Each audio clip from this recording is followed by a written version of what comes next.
This YouTube channel does not promote any violent, harmful, or illegal activities. All content provided by this channel is meant for an educational purpose only.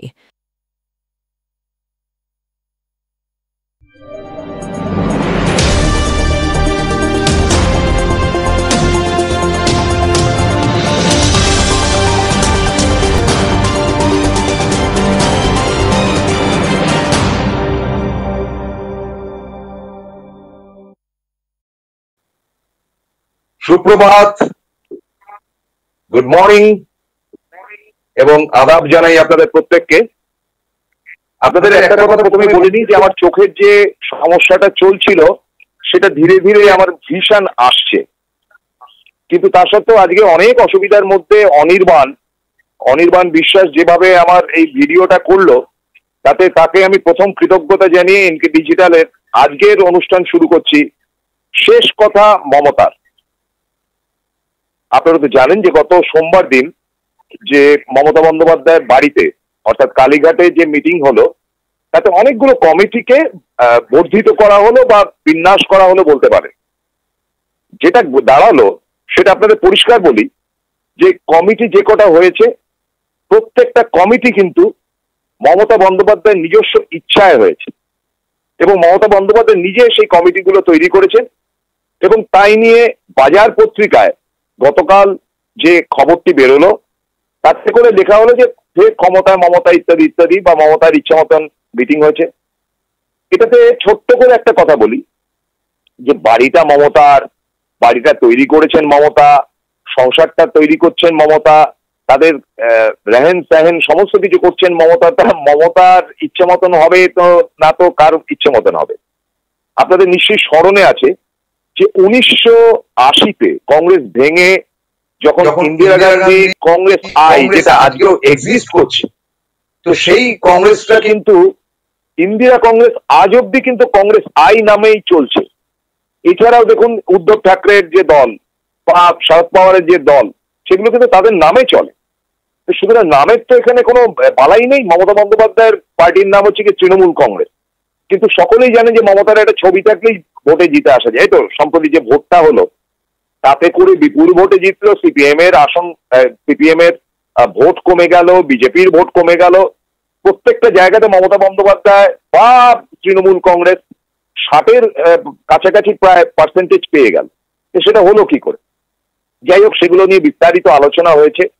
কাজেই তিনি যে কমিটিটা করলেন, বাজার পত্রিকা যেটা বলতে চাইছে বা অনেকেই দেখলাম বিতর্ক সৃষ্টি করছে, বিশেষ করে বামপন্থী পত্রপত্রিকা বা মিডিয়া বেশি করে, যে মমতা বন্দ্যোপাধ্যায় অভিষেককে সরিয়ে দিয়ে তার মর্জি মাফিক একটি কমিটি করবে। ব্যাপারটি তো এটা এত সোজা ইকুয়েশন নয়, যেটা প্রবীরবাবু বলেছেন অলরেডি।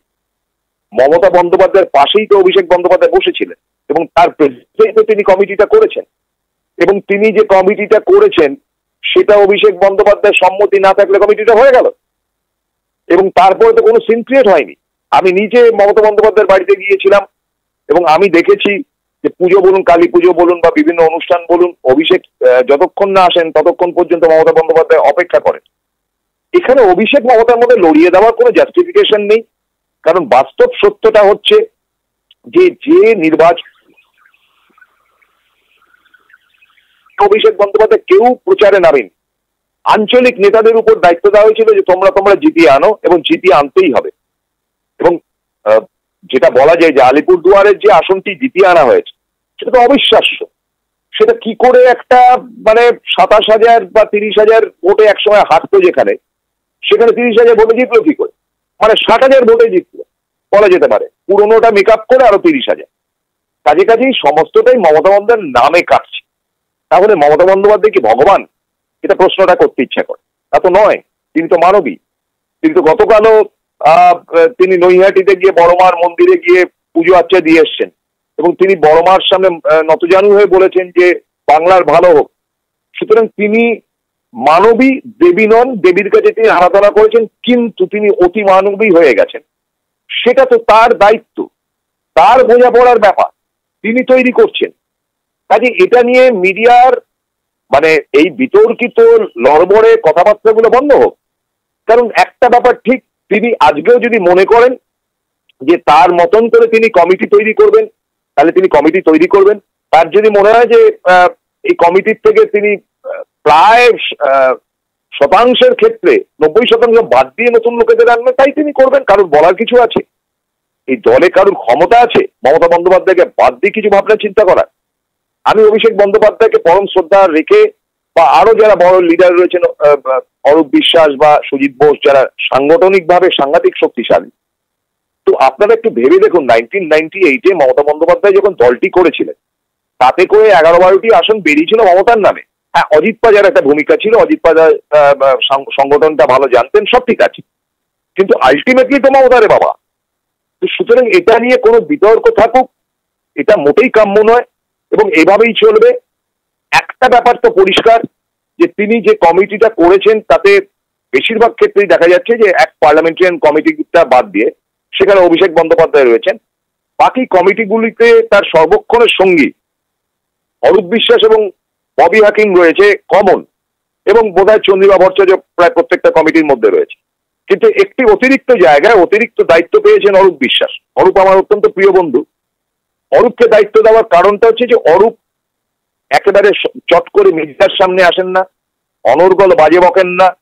অরূপ খুব ঠান্ডা মাথার ছেলে। অরূপের উপর দায়িত্ব রয়েছে যে প্যানেলে কে কি বসবে বা না বসবে, কলকাতার প্যানেলে, এবং তার সঙ্গে অরূপকে দায়িত্ব দেওয়া হয়েছে যে বাবা তুমি এই আইটি সেল ফাইটি সেল এই ব্যাপারগুলো, যেটা আমি শুনছিলাম যে এই ব্যাপারগুলো যাতে ঠিকঠাক মতন হয় সেগুলো দেখো। অর্থাৎ পুরো ব্যাপারটাই পাল্টে গেছে। আমি কিন্তু দেবাংশুকে খাটো করার জন্য কোনো কথা বলছি না, কারণ দেবাংশু আমার সন্তান সম, আমার ভাতৃসম বলছি না, সন্তান সম। কিন্তু কতগুলো কথা রয়েছে এই ব্যাপার। দ্বিতীয় ব্যাপার যেটা না বললেই নয়, সেটা হচ্ছে যে কুণাল ঘোষের ভূমিকা।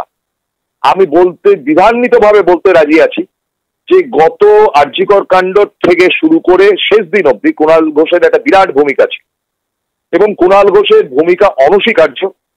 এবং তিনি যেমন ব্যাটল ফিল্ডে নামেন, মানে ফিল্ডে নেমে তিনি যেমন কাজ করেন, একই সাথে কিন্তু কুণাল বাবু প্রায় প্রত্যেক দিনই মিডিয়ার সঙ্গে মুখোমুখি হন, তার কাছ থেকে বাইট নেওয়া হয় কি অবস্থান, সেই দায়িত্ব থেকে তো তাকে সরানো হয়নি। তবে আমি মনে করি ব্যক্তিগতভাবে, এটা আমার ব্যক্তিগত ধারণা, আমি তৃণমূলে কে কি করবে বা না করবে এটা ঠিক করার কেউ নন। মমতা বন্দ্যোপাধ্যায় যেটা ঠিক করবেন সেটাই ফাইনাল, এটা আমি মনে করি। কিন্তু তা সত্ত্বেও কুণাল বাবু যেহেতু আমার অত্যন্ত ঘনিষ্ঠ বন্ধু, এবং তার কাজটা আমি খুব কাছ থেকে দেখেছি, এবং তিনি পণ্ডিত মানুষ, সাংবাদিক মানুষ, তাকে আরো দায়িত্ব চাপিয়ে দিয়ে আরো কাহিল করে দেওয়া উচিত যে আরো দায়িত্ব নাও। এটা আমার বক্তব্য মাত্র। এবার গ্রহণ করা বা না গ্রহণ করার বিষয়টি সম্পূর্ণ মুখ্যমন্ত্রী মমতা বন্দ্যোপাধ্যায়ের বা দলের সর্বোচ্চ নেত্রী মমতা বন্দ্যোপাধ্যায়, এটা আমি বললাম। কিন্তু আজকে যে অনুষ্ঠানটি খুব ছোট্ট অনুষ্ঠান যেটা আমি করতে বসলাম, সেটা পরিষ্কার হয়ে গেল যে যারা যারা দায়িত্বে ছিলেন পুরোনো দিনের, তারাই অধিকাংশ ফিরে এলেন। এখন আপনারা বলবেন পার্থ ভৌমিককে তো অনেকটা দায়িত্ব দেওয়া যায়। পার্থ ভৌমিক কি আজকে নতুন করছে? তৃণমূল প্রথম দিন থেকে করছে, প্রথম দিন থেকে পার্থ করছে দলটা। পার্থ দেখিয়ে দিয়েছে নৈহাটিতে কিভাবে কাজ করতে হয়। তাছাড়া তিনি সাংসদ, তার আরো অনেক দায়িত্ব রয়েছে। সুতরাং তাকে যে দায়িত্ব দেওয়া হয়েছে ঠিকই আছে। তৃতীয় ব্যাপার, অনুব্রত মণ্ডলকে ফের ডেকে নিয়ে এসে মমতা বন্দ্যোপাধ্যায় তাকে দায়িত্ব দিয়েছে। এখানে আমি একটা ছোট কথা বলি, আপনারা বিবেচনা করবেন, ভালো লাগলে কমেন্টে লিখবেন, খারাপ লাগলে কমেন্টে লিখবেন। অনুব্রত দীর্ঘদিন জেলে কাটিয়ে আসে, তাকে অনেকে আসামি বলেছে, জোচ্চোর বলেছে, বাজে লোক বলেছে, ইত্যাদি ইত্যাদি। একটা ছোট কথা বলুন তো দেখি, অনুব্রত মণ্ডল তিনি জেল খাটা, তিনি জেলে ছিলেন এতদিন, কিন্তু তবু তার ইমেজটি কিন্তু এখনো পর্যন্ত ফিরে আসার পর চকচকে ঝকঝকে চমৎকার। তিনি কি তন্ময় ভট্টাচার্যের মতন মহিলাদের কোলে বসে নিজেকে ঘৃণিত করেছেন, ঘেন্নার জায়গায় নিয়ে গেছেন, নাকি সেই কে ঘোষ তার যে ছবিটি, মানে সেটা উচ্চারণ করতেও গা ঘিন ঘিন করছে, তার মতন ড্রামাবাজি করেছেন বা নোংরামি করেছেন? ফলে সিপিএম যে নোংরামিটা করতে পারে, অনুব্রত মণ্ডল কিন্তু বাঘের মতন গেছেন, জেলে খেটেছেন, নিজেকে অনেকটা তৈরি করে ফেরত এসছে। সুতরাং অনুব্রতকে ঘৃণা করা যাচ্ছে না, এটা হচ্ছে মমতা বন্দ্যোপাধ্যায়, তার সিস্টেমটাই। পরে তিনি অনুব্রতকে তার নিজের দায়িত্বে আবার ফিরিয়ে এনেছেন, এবং তাকে দায়িত্ব দিয়ে বলা হয়েছে তুমি কাজ শুরু করো। এটা গত পরশু দিনের টাটকা খবর আপনাদেরকে দিচ্ছি। এবারে চলে আসে আইটি সেল। আইটি সেলের কিন্তু একটা ভূমিকা থাকে, দেখুন দুটো ভূমিকা থাকে, যেটা আমি পরিষ্কার বলছি। মমতা বন্দ্যোপাধ্যায়ের দলে, আমি কলকাতার নিকটবর্তী জায়গা থেকে বলছি, যেমন পার্থ ভৌমিকের সংগঠন খুব স্ট্রং, সাংঘাতিক স্ট্রং, আমি নিজে গিয়ে দেখেছি। আচ্ছা, তারপরে ধরুন যদি কলকাতা শহরের উপর আপনি বলেন, ববি হাকিমের একটা নিজের স্ট্রং হোল্ড রয়েছে। তিনি সংখ্যালঘু শুধু না, সংখ্যাগুরু জায়গাতে পুজো আচ্চাও যেখানে সেখানেও তার সংগঠন যথেষ্ট ভালো, তিনি দৌড়ঝাঁপ করতে পারেন। অরূপ বিশ্বাস, আমি অরূপের ওখানে আগে প্রতি শনিবার যেতাম, শয়ে শয়ে লোক আসে এবং প্রত্যেকের সঙ্গে ওঠা বসা করেন। তিনি টালিগঞ্জ কেন দক্ষিণ কলকাতাটাকে হাতের তালুর মতন চেনে। Debashis Kumar is an excellent character. Kunal Ghosh চমৎকার ভাবে তিনি কিন্তু সারা পশ্চিমবঙ্গে কে কোথায় কি করছেন তিনি জানেন। এবং আমার নিজের এমএলএ, আমার অত্যন্ত প্রিয় বন্ধু, দীর্ঘদিনের বন্ধু, আজ প্রায় 40 বছরের বন্ধু, সুজিত বোস। সুজিত বোসও কিন্তু সংগঠনটা জানেন, কিন্তু ফাঁকটা কোথায় বলবো, কিন্তু তার আগে নিয়ে নিচ্ছি ছোট্ট একটা বিরতি, ফিরছি খুব দ্রুত, সঙ্গে থাকুন। জয়গুরু রত্নভান্ডার জ্যোতিষ সীমা, এখানে গোল্ড মেডেলিস্ট জ্যোতিষী বসেন। হাই কোয়ালিটির আসল গ্রহরত্ন সবচেয়ে কম দামে এখানে পাওয়া যায়। স্থান বেলঘড়িয়া রানীপার্ক বটতলা 2 নম্বর রেলগেটের নিকটে। 9681345722 এবং 9007778922। ফিরে এলাম বিরতির পর। আবার আপনাদের কাছে বলছি যেটা, যে আইটি সেলের কি ভূমিকা থাকা উচিত, বা এই প্যানেলে যারা বসছে এগুলো তো অলমোস্ট পাবলিক রিলেটেড। যেমন আমাদের আইটি সেলের মধ্যে আমরাও বলি, আমাদের এই ইউটিউবটা কিন্তু আইটি সেলের, মানে ডিজিটাল ওয়ার্ল্ডের দায়িত্ব অনেকটাই অরূপ বিশ্বাসকে দেওয়া হয়েছে।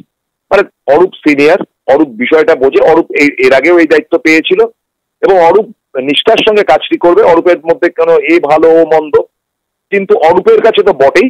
এবং মাননীয় দিদির কাছে কয়েকটা অনুরোধ রয়েছে, যদি শোনেন মানে আমি কৃতার্থ হব। প্রথম কথাটা, যে সংগঠন দুভাবে হয়, একটা হচ্ছে লোকের বাড়িতে বাড়িতে যেতে হবে, যেটা মমতা বন্দ্যোপাধ্যায় পরিষ্কার বলেছেন। আমি আগের এপিসোডে বলেছিলাম যেটা, যে প্রত্যেক জায়গায় গিয়ে যে আরএসএস বা বিজেপি হিন্দু মুসলমান করছে কিনা এটাকে দেখতে হবে, তারা এই 2000 টাকার টোপ দিচ্ছে কিনা এটা দেখতে হবে। মমতা বন্দ্যোপাধ্যায় কিন্তু ক্লিয়ারলি বলে দিয়েছেন যে বাড়িতে বাড়িতে যাও, প্রত্যেকের সঙ্গে মেশো। দেখুন আমার কথা আগের দিনের কথাটা কিরকম মিলল। এবং শুধু তাই নয়, যে তৃণমূলের সৃষ্টি হয়েছে কি করে। আরে আপনি তৃণমূল করেন মমতা বন্দ্যোপাধ্যায়কে দেখে, মমতা বন্দ্যোপাধ্যায়ের সঙ্গে জানেন কতটুকু? আমি তো episode up to episode Mamata বন্দ্যোপাধ্যায়ের সম্বন্ধে বলতে পারি, যে তিনি কি ছিলেন, কিভাবে এসছেন, কি কষ্ট করেছেন, বলেছিও বটে। সুতরাং এটাকে কিন্তু আপনাদের ভাবতে হবে যে তার স্যাক্রিফাইস তার লাইফের, সেটা জানতে হবে। আমি একটা দল করি, দেখুন বেশিরভাগই আজকে যাদের ডিজিটাল ওয়ার্ল্ডে দেখি, বেশিরভাগই কিন্তু 2011-র পর দলে এসছে। তারা কষ্ট দেখেননি।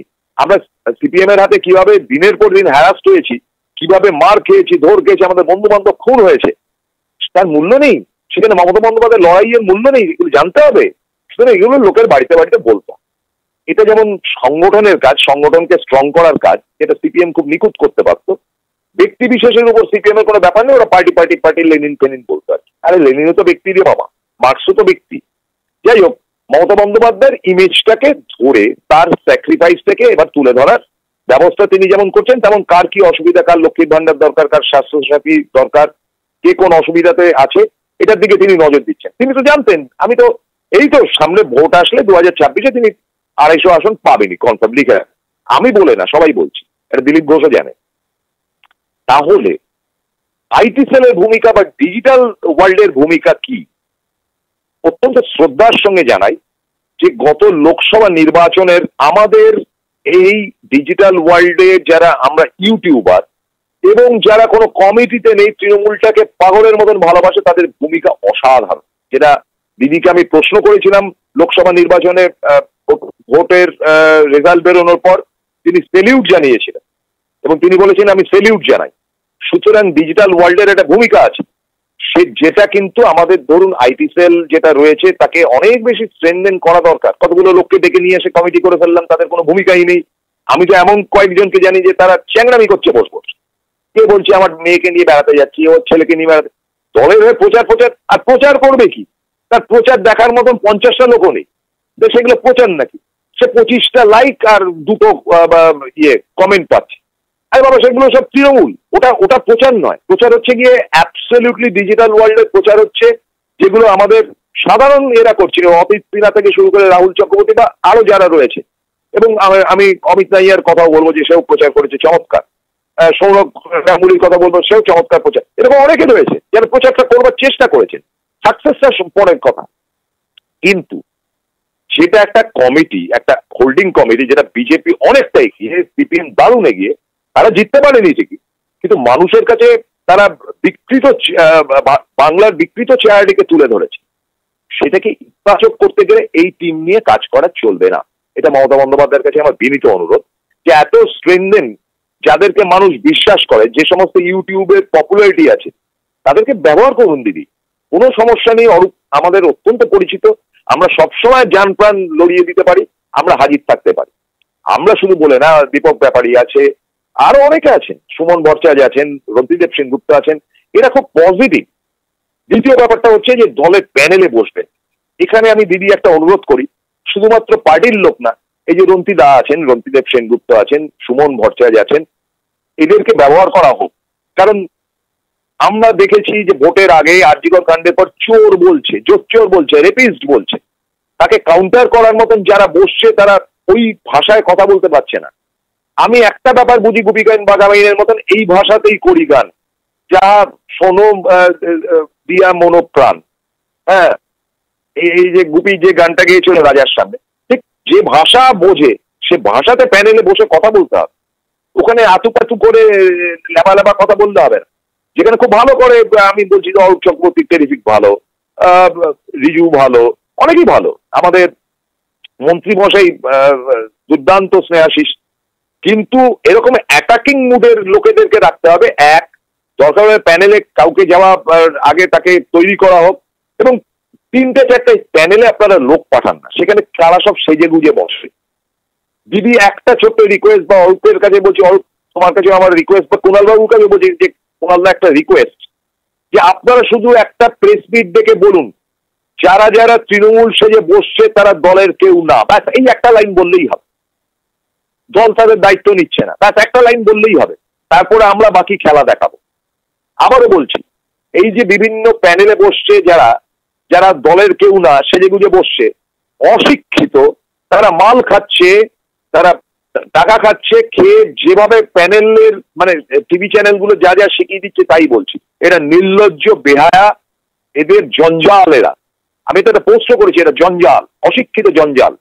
সুতরাং মাননীয় দিদি এবং মাননীয় অরূপ বিশ্বাস এবং মাননীয় কুণাল ঘোষ, আপনাদের তিনজনকেই অনুরোধ করি যে আপনারা দয়া করে একদিন অন্তত প্রেস মিট করে বলুন যে এই যে সেজে বুঝে যারা বসছে তারা দলের কেউ না, ফালতু লোক। ফলে এই একটি রিকোয়েস্ট নিয়ে কিন্তু আজকের অনুষ্ঠানে বসেছি। কারণ আমি দেখলাম যে প্রবীর বিশ্বাসকে নিয়ে খুব একটা সমালোচনার কায়দায় বলা হচ্ছে, যেহেতু তিনি এটাকে নিয়ে সমালোচনা করেছেন। সমালোচনা আমি করলাম, আমার বিরুদ্ধে বলার হিম্মত আছে কারুর? করুক।